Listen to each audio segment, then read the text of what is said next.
You might feel confused or betrayed by your loved one's gambling. Where did all the money go? How could they do this to us? Why couldn't they just stop? You've probably wondered how someone who loves you could keep something so painful from you. But remember, although it feels like their gambling has pushed you away or broken your trust, they're not doing it to hurt you. They're hiding because they feel ashamed of what they've done. They're afraid to tell you, afraid of losing you, afraid of what they've become. And they're probably thinking, I got myself into this. I can get myself out. They want to believe they can fix it on their own, quietly, privately, before you found out or before it got worse. But deep down, they know they can't do it alone. They're just not sure how to ask for help, especially from the person they've hurt. And they don't feel comfortable telling you everything because the shame is too much to handle. So they keep it in, carrying the weight alone. Not because they're weak, but because the urge to gamble is strong. That urge is powerful and overwhelming. It pulls at them continually.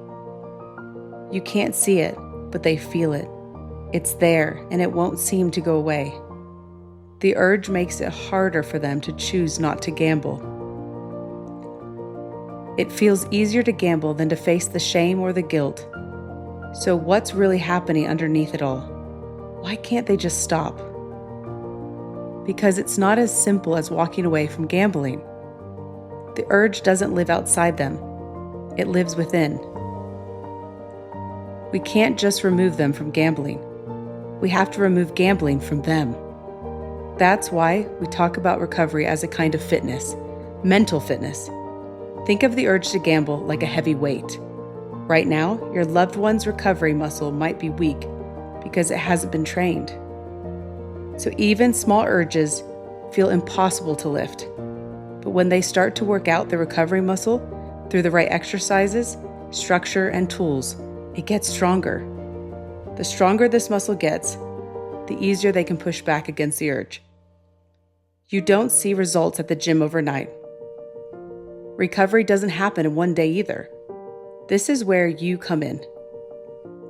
Not to fix them, not to take responsibility for their recovery, but to recognize that behind all the lies and the hiding, your loved one is trying to lift that weight, and that's where recovery begins.